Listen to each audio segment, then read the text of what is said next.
O'Reilly! You need parts? O'Reilly Auto Parts has parts. Need them fast? We've got fast. No matter what you need, we have thousands of professional parts people doing their part to make sure you have it. Product availability. Just one part that makes O'Reilly stand apart. The professional parts people. O'Reilly Auto Parts. Your mom is a podcast. Your mom is a podcast. Your mom is a podcast. Your mom is a podcast. Welcome to Your Mom is a Check-In. I am Milana Weintraub, and this is Sandeep Parikh. We are parents and fools and trying to make this thing possible, this parenting thing. And so we are dear friends. We each have one kid, and we've allocated one child to each of us. Yeah. And So far. we're participating in this social experiment of trying to not mess them up too bad. And who knows? So in an attempt to inform ourselves, we're talking to people who have already done it and done it well, and Right. raise people that we're inspired by or think are really powerful or smart or funny. And if our kids turned out like these people, we'd be like, damn, We did not it. bad. We did it. Plus. Yeah, and we're parents, or we're new parents, and we're also workaholics. So the only way that we can continue hanging out together is if we do a podcast together. That's kind of how that. Yes. And I love my Milana time. So I that's love how we're my doing Sandeep this. time too. So As we kind of said at the beginning of this podcast, in our check-in of the Greer episode is this illusion of work-life balance that happens for parents. And often the first thing that goes is friendship, because you only have so much time in the time bank, and most of it goes towards your family, and then a little bit of it goes, or maybe equal or less than, goes to your work, and then whatever is left over can maybe go to a date night or right. a gym sesh, and the dribblings can be spent on friendship. So this is our way of hacking Trying that. to remember that we exist. Because Yeah. sometimes you're like, oh yeah, that friend I loved and never talked to. Still love, continue to love, just don't have the the capacity. bandwidth. Yeah. Sucks. So start a podcast together with all those people. So yeah, this Greer episode was, I was excited to have Greer on because I really loved her book. Yeah.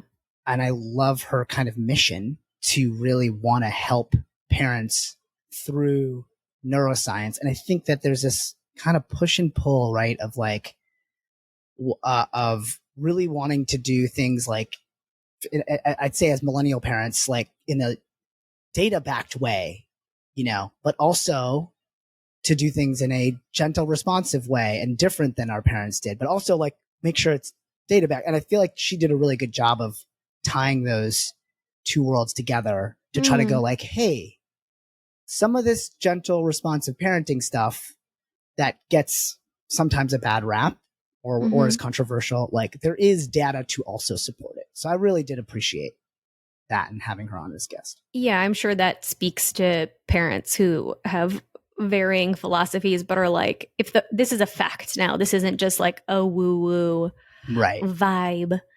This is the science is saying, be there for your kid. Right.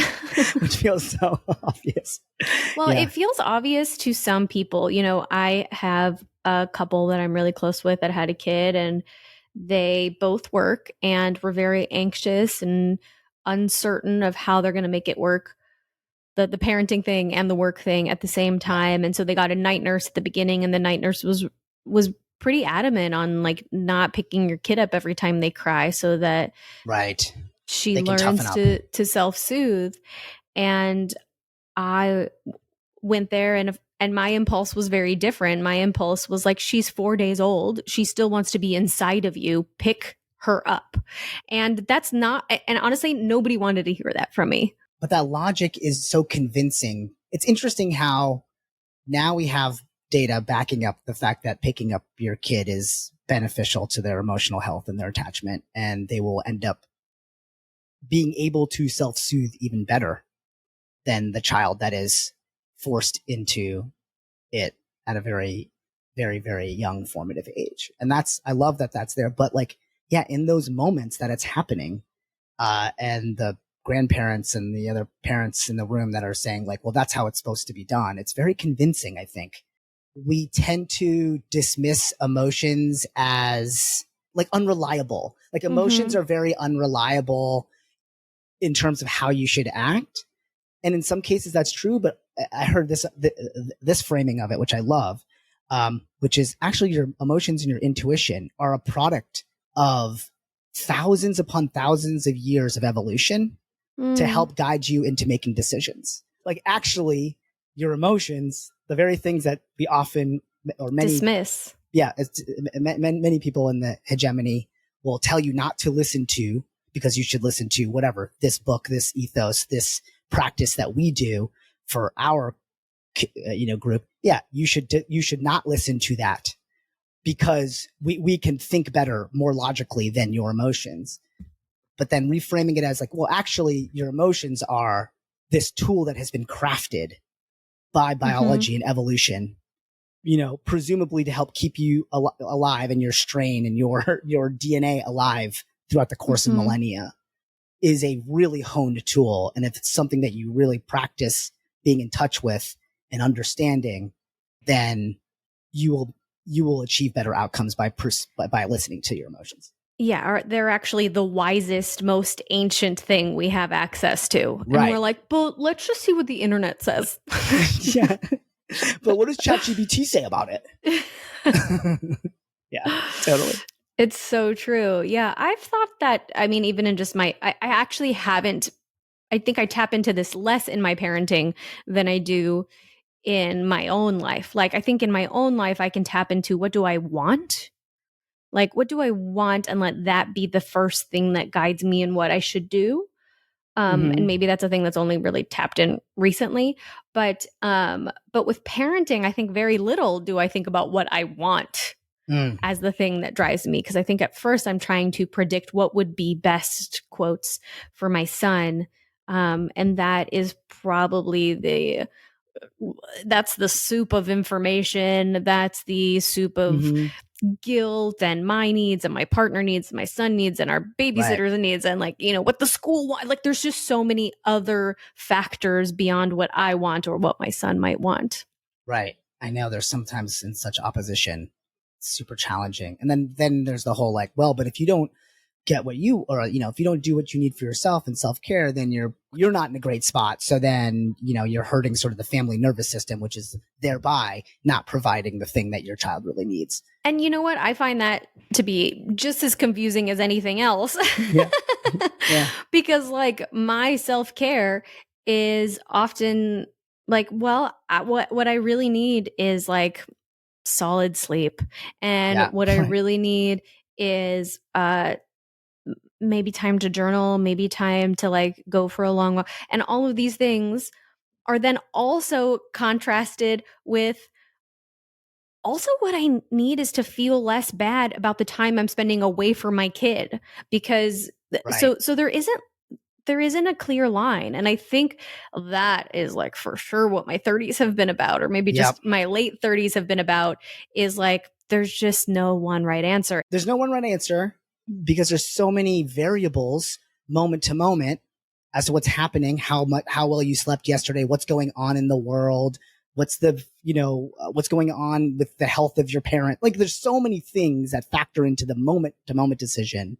Even though you're facing maybe the same decision from the week ago, you can't necessarily make you can't have the same outcome, so you do have to tap into your intuition at that time to go like, oh, now I have to factor in 50 other things that I didn't have to factor in last week to decide whether or not I'm going to hold the line firm on taking a bath tonight or not. And I think you have to be able to adjust and be able to compute so many things and be able to tap in very quickly and efficiently to, hey, what's going to sort of produce the best outcome in this next moment for my family going forward. And I think that's why there's no, like, anybody who tells you like it's exactly this way is selling you a bill of goods or trying to sell their book or whatever. Which, by the way, buy our book. And our action figures.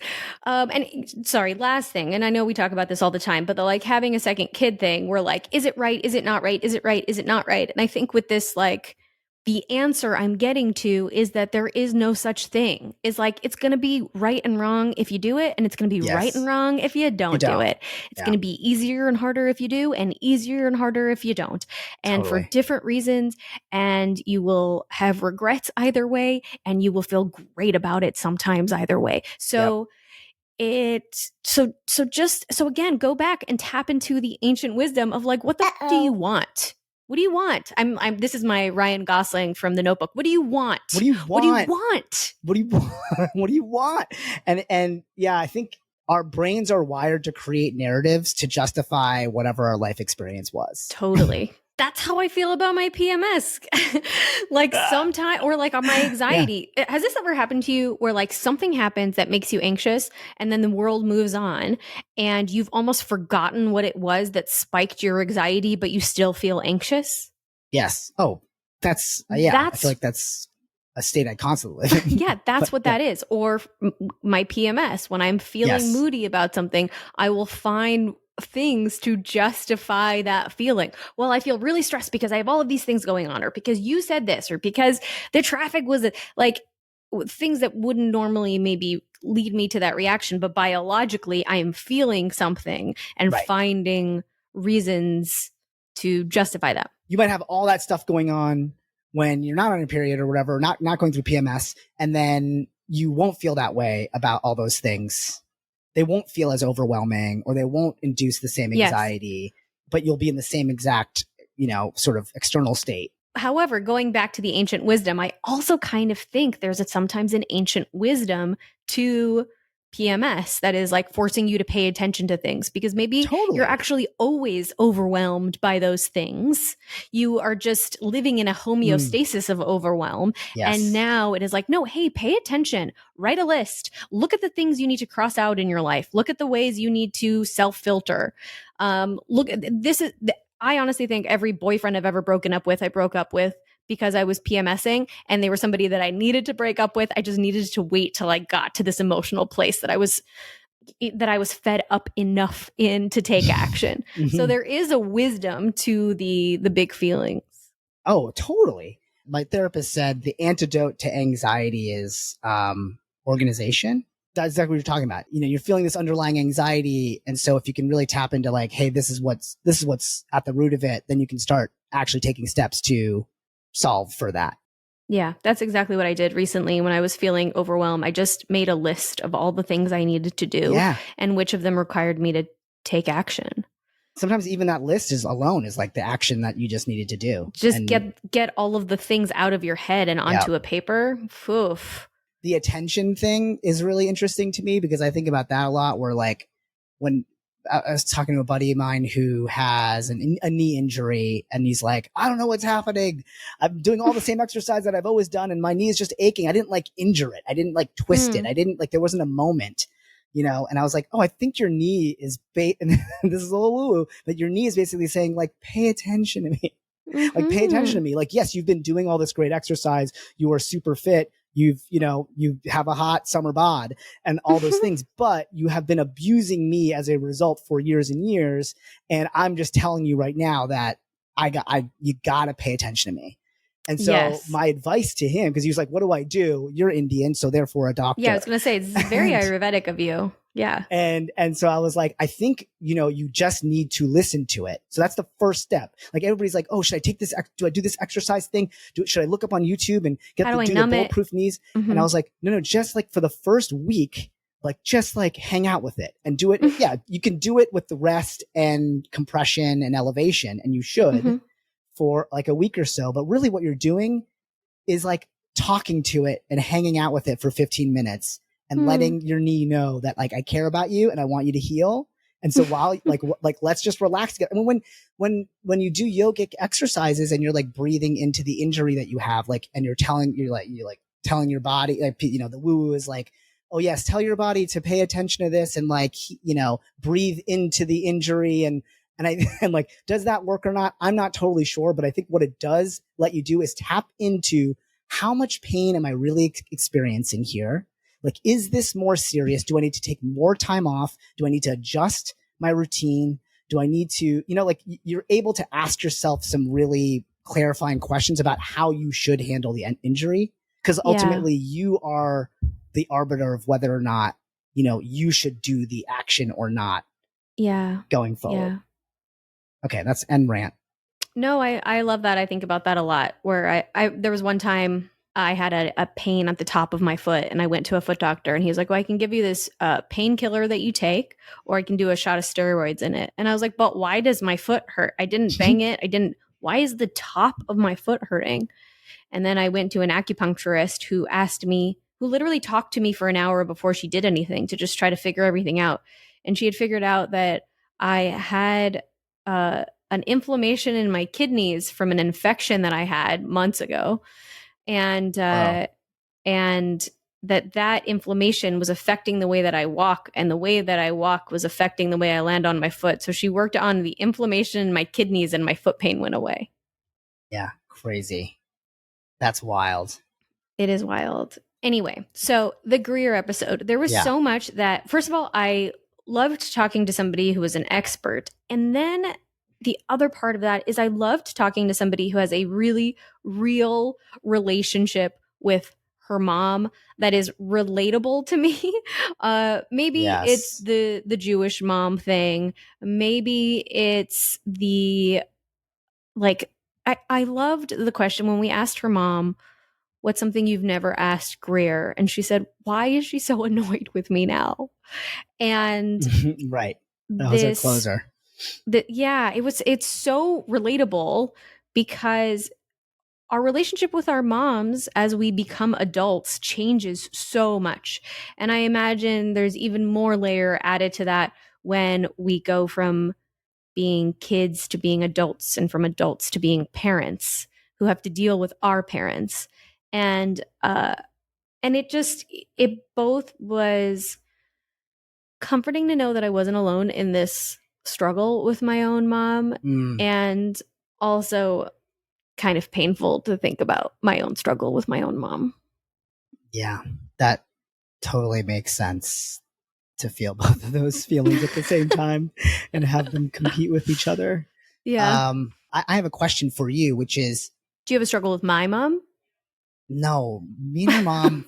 I love your mom. I feel like she loves you too. She's just the best. So I have no issues with your mom.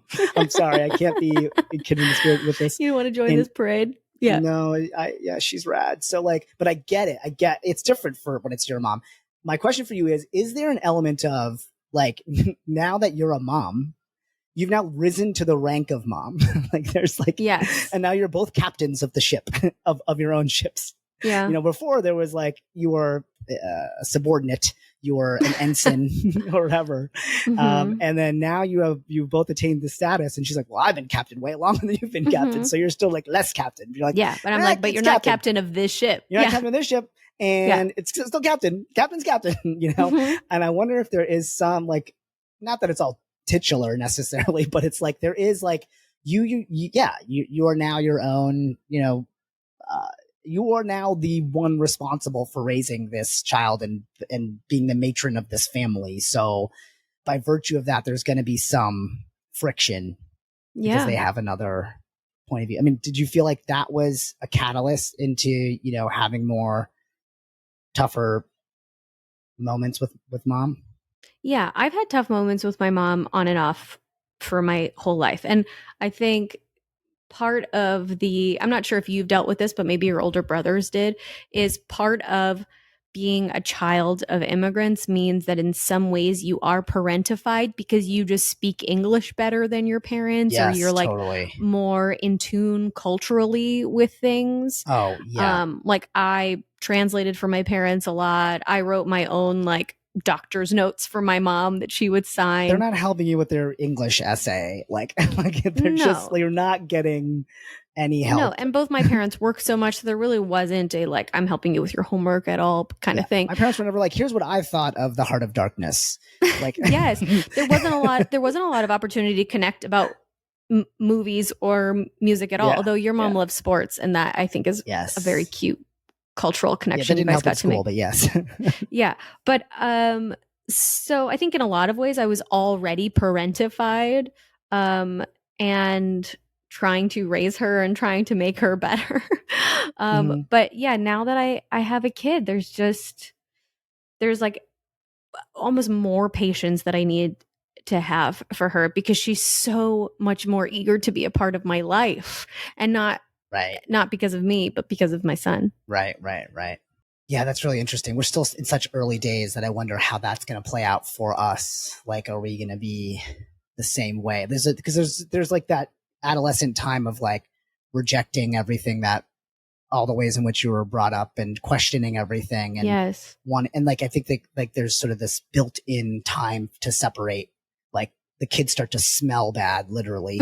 To like, I think, push us away from each other, like to not be as cuddly with each other, and they start to make, think you smell bad and think that your stuff is not interesting or funny. And they have more knowledge than you about all sorts of stuff. So like and then, maybe as a result, you miss those early days, and then the grandkid is the opportunity to revisit those early days. But then you realize you're not the captain of that ship before they can say no.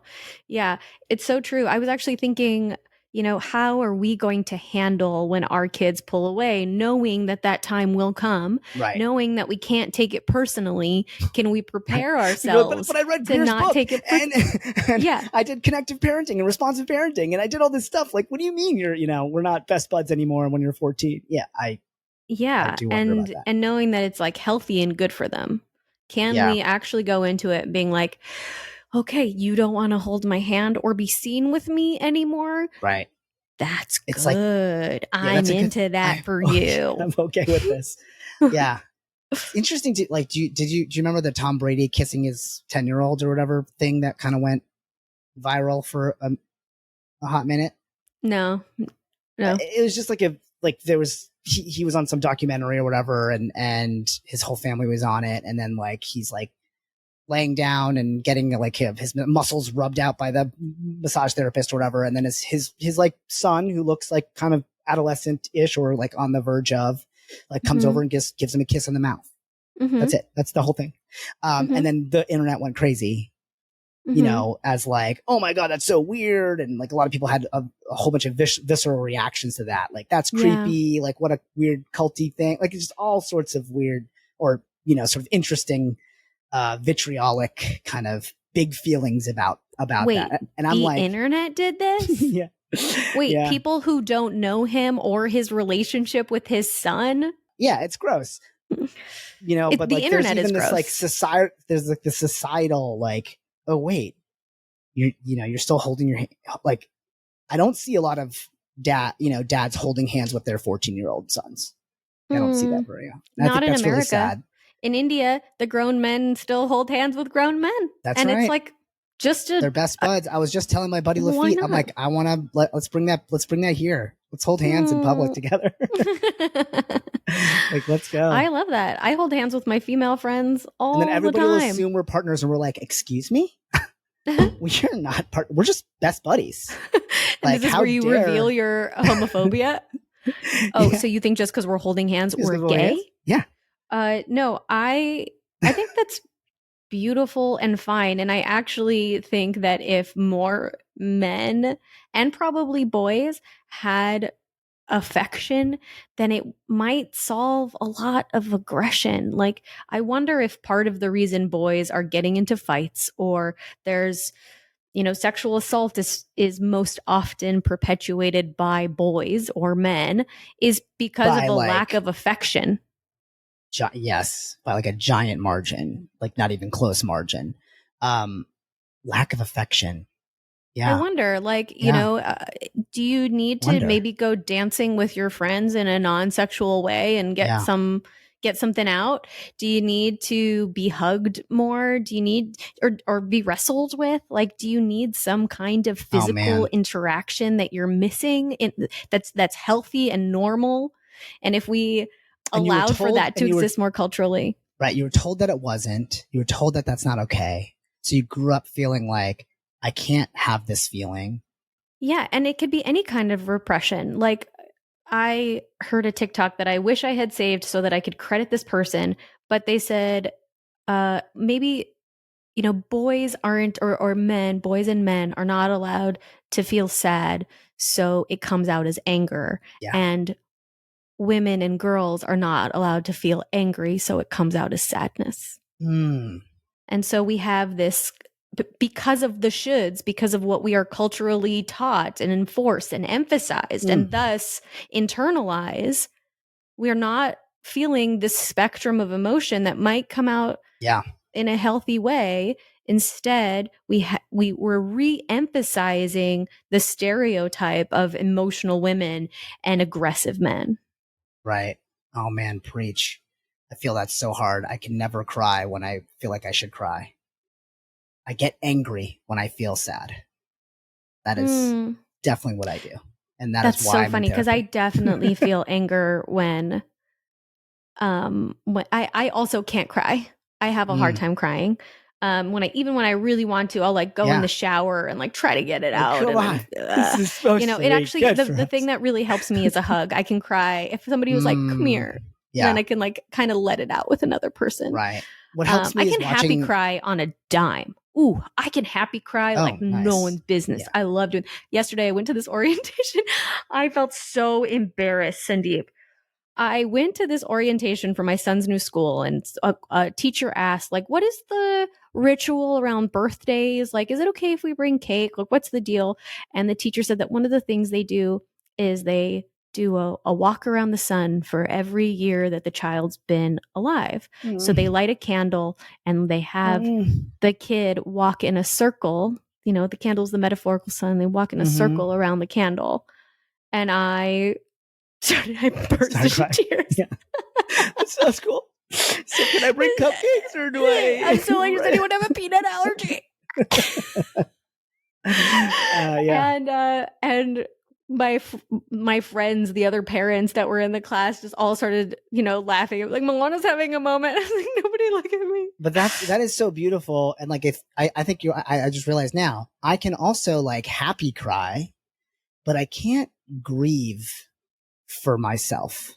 That's where I have a lot of trouble. That comes out as anger. Yes. Like when I feel like I can't do this thing in my career anymore or whatever, or I didn't win this thing or I didn't get this place, I just get mad about it. And I just can't grieve the limits of my abilities and humanity and time. And I feel like that is for me the area that I need to work on best. And I guess for me as a parent to help, my little figure that out earlier than I did at 44.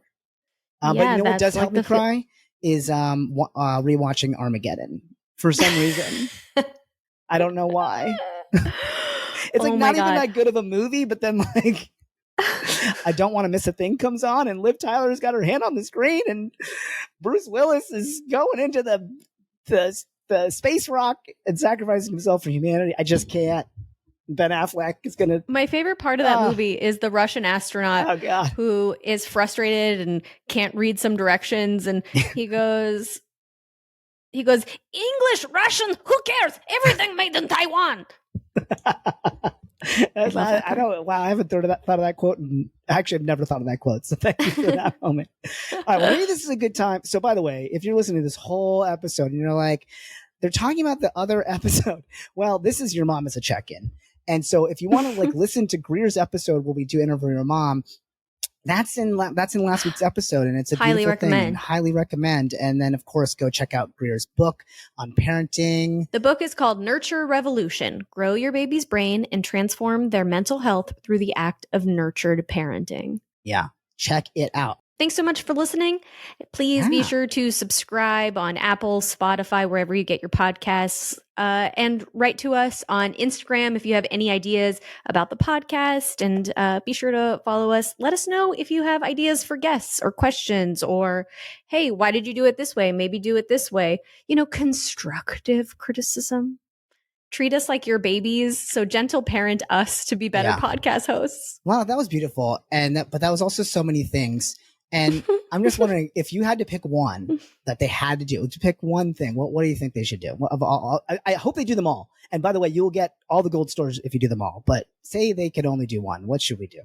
What would be favorite? Most helpful to our podcast? Yeah, what do you want them to do? What's your fave? Subscribe. Oh, no, you know what it would be? Send an episode to a friend. Yes, that's my answer. Yeah. All right, we love you. Right. Bye. See you next time. Thanks, guys. Love you, Sandeep. Bye.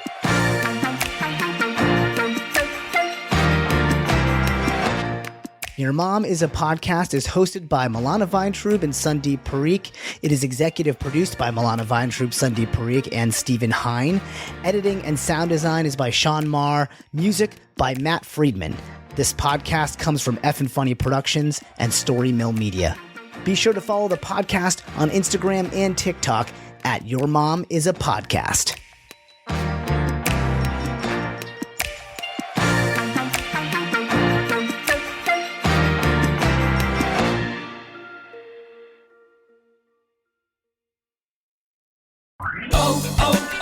O'Reilly! You need parts? O'Reilly Auto Parts has parts. Need them fast? We've got fast. No matter what you need, we have thousands of professional parts people doing their part to make sure you have it. Product availability. Just one part that makes O'Reilly stand apart. The professional parts people. O'Reilly!